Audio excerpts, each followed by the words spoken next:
Hello students, Rishabh Meena this side. I welcome you to my YouTube channel. और बेटा, इस video में जो बहुत सारे बच्चों के डाउट्स हैं, मुझे कॉल्स हैं, ईमेल्स पे आते हैं, ऑफलाइन मैचेस में भी, ऑनलाइन मैचेस में भी, जो एक बहुत बड़ी समस्या है बच्चों के सामने कि सर बिजनेस स्टडीज को कैसे पढ़े, ये बता दो। अकाउंट्स हो जाती है, इकोनॉमिक्स हो जाती है, लेकिन सर बिजनेस स्टडीज नहीं होती। आप प्लीज एक चीज बता दो कि बिजनेस स्टडीज को कैसे प्रिपेयर किया जाए कि हमारे बोर्ड्स में बहुत अच्छे मार्क्स आए। ठीक है, तो बेटा इस वीडियो में मैं आपको बिजनेस स्टडीज को दो पार्ट्स में, जो पेपर आएगा उसको दो पार्ट्स में डिवाइड करके बताता हूं कि दोनों पार्ट्स के लिए आप क्या स्ट्रेटेजी अपना सकते हो। ठीक है, तो बिना देर किए वीडियो को स्टार्ट करते हैं। देखो बेटा, बिजनेस स्टडीज का जो फाइनल पेपर है ऑब्वियसली वो कितने मार्क्स का है? 80 मार्क्स का है। अब 80 मार्क्स में से बेटा 20 मार्क्स तो हो गए आपके एमसीक्यू, है ना? इसको थोड़ी देर के लिए साइड कर दो। अब पूरे पेपर को अगर दो पार्ट्स में डिवाइड किया जाए तो बेटा मैंने 30 मार्क्स के, मतलब अप्रोक्सीमेटली 30 मार्क के आपके पेपर में क्या आएंगे? डायरेक्ट क्वेश्चन आएंगे, और 30 मार्क की आपके इसमें आएंगी केस स्टडी। अब ये कोई फिक्स नहीं है, ठीक है, लेकिन अप्रोक्सीमेटली यही रेशियो रहता है। 25 टू 35 के बीच में फ्लक्चुएट होता रहता है। तो बेटा 30 मार्क के आएंगे डायरेक्ट क्वेश्चन और 30 मार्क की आएंगी आपकी केस स्टडी, हम ये मान के चलते हैं। अब डायरेक्ट क्वेश्चन, पहले बात करते हैं कि डायरेक्ट क्वेश्चन कैसे सॉल्व होंगे, या इसके लिए हम लोग क्या कैसी स्ट्रेटेजी अपनाएं कि ये 30 मार्क हम पूरे स्कोर करें। ठीक है, तो बेटा डायरेक्ट क्वेश्चन में, है ना, सबसे पहली जो चीज होती है वो है आपको चीजें याद रखनी पड़ेगी। ठीक है, मेमोरी बेस्ड चीजें होती है। आपको डायरेक्ट क्वेश्चन में अगर नंबर स्कोर करने हैं तो आपको चीजें याद रखनी पड़ेगी। अब आप बोलोगे कि सर यही तो दुख है, बिजनेस स्टडीज याद कैसे करें, समझ तो आ जाता है पर याद नहीं होता। तो बेटा याद के लिए मैं आपको एक बहुत शानदार तरीका बताता हूँ। ठीक है बेटा, जैसे 2022-23 में ना ये 6 मार्क का क्वेश्चन आया था। कौन सा? Explain the factors affecting pricing of A product. ठीक है, कि आप वो फैक्टर्स बताओ जो एक प्रोडक्ट के प्राइस को अफेक्ट करेंगे, कम ज्यादा होगी, कब कम होगी, तो वो फैक्टर्स बताओ। ठीक है, अब ये मार्केटिंग मैनेजमेंट का जो मार्केटिंग मैनेजमेंट चैप्टर है उस चैप्टर का क्वेश्चन है। अब बेटा इसके 6 फैक्टर्स हैं। कितने हैं? 6 फैक्टर्स हैं। अगर आपको सारे याद हैं, या जिन बच्चों को 6 के 6 याद थे उन्होंने क्या किया, पूरे सारे फैक्टर्स लिखे, थोड़ा बहुत एक्सप्लेनेशन किया अपनी लैंग्वेज में और उनको मार्क्स मिल गए। लेकिन प्रॉब्लम क्या है कि बच्चों को 2 याद है, 3 याद है, 4 याद है, या 5 याद है, सर एक याद नहीं आ रहा। ठीक है, अब इस प्रॉब्लम का सॉल्यूशन क्या है? बहुत सारा है याद करने को। तो बेटा इस प्रॉब्लम का एक सॉल्यूशन है मेमोराइजिंग टेक्निक्स। ठीक है, अब मेमोराइजिंग टेक्निक्स का मतलब क्या? तो बेटा इस प्राइसिंग ऑफ द प्रोडक्ट, इस टॉपिक के लिए मैंने अपने लिए क्या निमोनिक बना रखा है? मैंने अपने बच्चों के लिए पीसीएम पढ़ना अंडर गाइडेंस। ठीक है, पीसीएम पढ़ना अंडर गाइडेंस। जैसे पी से क्या है? प्रोडक्ट कॉस्ट, सी से competition in the market, M से मार्केटिंग मेथड पढ़ना, पी से प्राइसिंग ऑब्जेक्टिव, यू से यूटिलिटी ऑफ प्रोडक्ट, और जी से गवर्नमेंट रेगुलेशंस। ठीक है, तो बेटा ये 6 के 6 फैक्टर्स हैं। अब आपको ये पता है, इनकी बेसिक अंडरस्टैंडिंग तो सबको है, ठीक है, लेकिन हेडिंग भूल जाते हैं। और हेडिंग याद है, अगर आपको बीएस में हेडिंग याद है तो सब कुछ याद है। ठीक है, तो बेटा इस तरीके से मेमोराइजिंग ट्रिक्स बना रखी है मैंने हर टॉपिक के बारे में। जहां जहां से डायरेक्ट क्वेश्चन पूछते हैं सीबीएसई, वहां से मैंने सारी चीजें ट्रिक से याद करी हुई है। ठीक है, मैंने याद करी हुई। बिजनेस याद करना आपकी जिम्मेदारी नहीं है, बिजनेस स्टडीज आपको याद नहीं करना है, बिजनेस स्टडीज आपके लिए मैं याद करूंगा। मैंने ये प्लेज ली थी, ठीक है, दिवाली के दिन ये प्लेज ली थी कि बिजनेस स्टडीज आपको याद करने से पहले मैं याद करूंगा। ठीक है, और फिर मैं आपको ये बताऊंगा कि कैसे याद करना है। ठीक है, तो मैंने बेटा हर टॉपिक के लिए कुछ इस तरीके से मेमोराइजिंग टेक्निक बना रखी है। मैं ये नहीं कह रहा हूं कि आप मुझसे पढ़ो, बेटा डायरेक्ट क्वेश्चन को अगर डील करना है तो आप अपनी खुद की ट्रिक्स बना लो। अगर आपको किसी टीचर से नहीं पढ़ना है, मुझसे नहीं पढ़ना है, किसी और से पढ़ना है, तो आप पढ़ो, लेकिन आप बिना मेमोराइजिंग ट्रिक्स बनाए चीजें याद नहीं कर पाओगे, कुछ ना कुछ चीजें लैग हो जाएगी। ठीक है, जैसे एक और क्वेश्चन आया था कि फिक्स कैपिटल को कौन कौन से फैक्टर्स अफेक्ट करते हैं, ये 4 मार्क का क्वेश्चन था। तो बेटा फिक्स कैपिटल को कौन कौन से फैक्टर्स अफेक्ट करते हैं, तो मैंने एक निमोनिक बना रखा है, फाइनल लेवल जीएसटी देना चाहिए, financing alternatives, level of collaboration, growth prospectus, scale of operation, technological upgradation, diversification, nature of business, choice of technique. ठीक है, तो बेटा इस तरीके से आपको निमोनिक्स बनाने पड़ेंगे। अब बात करते हैं सेकंड चीज। ठीक है, अब बात करते हैं अपन सेकंड चीज जो है केस स्टडी, कि सर केस स्टडी कैसे सॉल्व की जाए।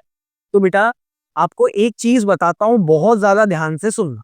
ठीक है बेटा, केस स्टडीज को है ना, आप सारी चीजें याद कर लोगे ना, तो भी आपसे केस स्टडी सॉल्व नहीं होगी। क्यों नहीं होगी? क्योंकि केस स्टडी में क्या चीजों की रिक्वायरमेंट है, तो तीन चीजें हैं, है ना, तीनों को अच्छे से समझाता हूं कि आपको केस स्टडीज में अगर नंबर स्कोर करना है तो आपको किन किन चीजों पे काम करना पड़ेगा। ठीक है, देखो ध्यान से। जैसे अगर केस स्टडी पे काम करना है तो सबसे पहली चीज जो चीज चाहिए वो तो है क्या, कि आपको सारी चीजें याद होनी चाहिए, मेमोराइजिंग ट्रिक्स। ठीक है, अब केस स्टडी में है ना बेटा, जैसे मान लो कि क्वेश्चन आ गया कि नॉन फाइनेंशियल इंसेंटिव, या चलो छोड़ो, अब मान लो कि वर्किंग कैपिटल से क्वेश्चन आ गया कि इसमें से कौन से वर्किंग कैपिटल है बताओ। तो बेटा वर्किंग कैपिटल याद होंगे तभी तो बताओगे। तो सबसे पहली रिक्वायरमेंट क्या है कि आपको सारी चीजें याद करनी है। ठीक है, सेकंड बेटा कॉन्सेप्चुअल क्लैरिटी होना चाहिए। अब कॉन्सेप्चुअल क्लैरिटी का मतलब सर, तो बेटा केस स्टडी है ना, सीबीएसई कुछ केस स्टडी इतनी अच्छी पूछ लेता है कि बहुत बारीक सा फर्क रह जाता है कि ये ऑप्शन है या ये ऑप्शन है।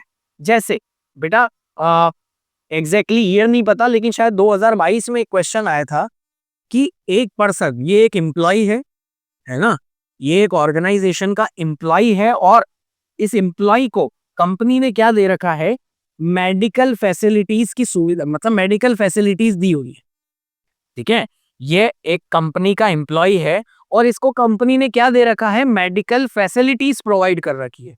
तो अपने को ये आइडेंटिफाई करना था, पहला क्वेश्चन ये था कि ये फाइनेंशियल इंसेंटिव है या नॉन फाइनेंशियल है। तो बेटा ये कौन सा इंसेंटिव है, फाइनेंशियल इंसेंटिव है। ठीक है, क्यों? क्योंकि मॉनेटरी टर्म्स में बात हो रही है।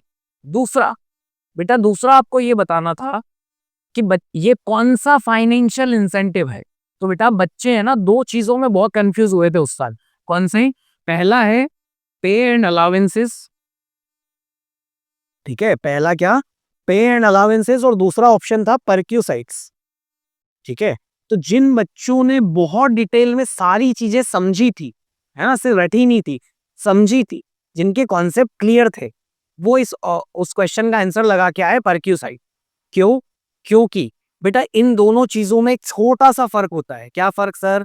बेटा अगर इस एम्प्लॉय को 5,000 रुपए, जैसे मान लो कि इसकी सैलरी है 1 लाख रुपए, है ना, इसकी सैलरी कितनी है, 1 लाख रुपए, और कंपनी इसको क्या बोल रही है कि मैं हर महीने आपको 10,000 रुपए मेडिकल सुविधाओं के लिए दूंगी।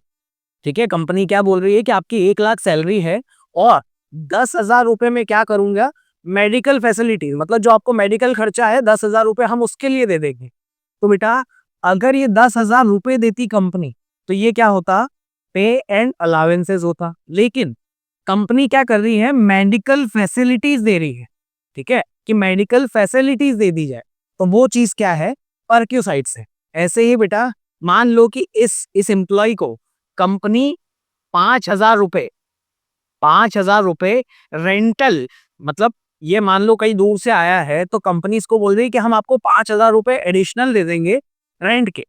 ठीक है, आपको 5,000 रुपए दिए जा रहे हैं, तो वो क्या है, पेड अलाउंसेस है।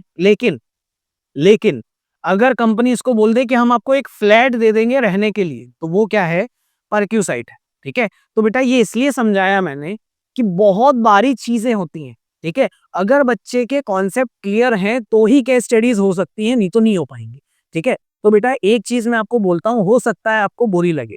ठीक है, आजकल जो आपकी जनरेशन है ना, इसको ना सब चीजें फटाफट चाहिए।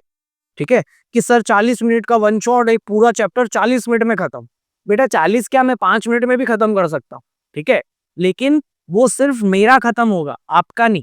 ठीक है, मैं ये नहीं कह रहा हूं कि वन शॉट से आपको फायदा नहीं होगा, वन शॉट से बिल्कुल आपको फायदा होगा, लेकिन बेटा सारे डिटेल्ड वीडियोस देखने के बाद अगर आप वन शॉट से रिवीजन करोगे तो उसका फायदा होगा। बेटा ये वन शॉट के भरोसे मत बैठ, वन शॉट वीडियोस में भी लाऊंगा, लेकिन सारे डिटेल्ड वीडियोस होने के बाद अगर आप वन शॉट वीडियोस देख रहे हो, सारे कॉन्सेप्ट क्लियर होने के बाद अगर आप रिवीजन के लिए वन शॉट वीडियोस को प्रिपेयर कर रहे हो तो बहुत अच्छी बात।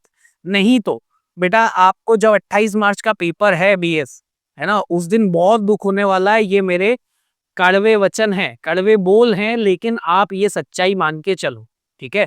तो सारे डिटेल वीडियोस देखो और साथ के साथ क्या करना है, उसके बाद आपको वन शॉट वीडियोस करने हैं, ठीक है। अब तीसरी चीज है ना, केस स्टडी में, सॉरी, केस स्टडी में अब जो तीसरी चीज है वो है बेटा ज्यादा से ज्यादा केस स्टडीज प्रैक्टिस करनी पड़ेगी आपको, तभी आपको एग्जैक्टली समझ में आएगा कि सीबीएसई कैसे क्वेश्चन पूछ रहा है।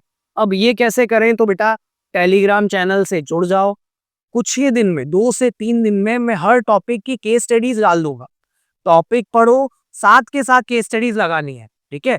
तो इस टॉपिक से क्या क्या केस स्टडी किस तरीके से सीबीएसई पूछ रहा है, अगर आप उनकी प्रैक्टिस करोगे तो दिमाग में चीजें क्लियर होंगी, ठीक है। तो बेटा केस स्टडी में नंबर लाने के लिए आपको ये 3 चीज करना है, ठीक है। और डायरेक्ट क्वेश्चन के लिए मेमोराइजिंग ट्रिक्स आपसे खुद नहीं बन रही, तो मैं हर चीज, सारी की सारी चीज बिजनेस स्टडीज की फ्री ऑफ कॉस्ट यूट्यूब पे प्रोवाइड कर रहा हूँ बेटा। जो 25-25 हजार की बैचेस में अच्छे अच्छे टीचर्स प्रोवाइड करते हैं, वो मैं फ्री में, वो मैं आपके लिए फ्री में लेके आ रहा हूँ यूट्यूब पे, ठीक है। तो अगर आपको मुझसे पढ़ना है तो पूरा फ्री ऑफ कॉस्ट, 1 रुपया भी नहीं ले रहा हूँ, सारी चीजें यूट्यूब पे फ्री अवेलेबल है। अगर आपको किसी और से पढ़ना है तो भी बेटा आप इस स्ट्रेटेजी को फॉलो करना, ठीक है। Thank you. अगर आपको ये वीडियो हेल्पफुल लगे तो प्लीज लाइक कर देना, शेयर करना, अपने दोस्तों के साथ शेयर करना और चैनल सब्सक्राइब कर लेना, ठीक है। और अगर कुछ भी डाउट हो तो आप कमेंट बॉक्स में बताओ, मैं जरूर रिप्लाई करूंगा, ठीक है। Thank you.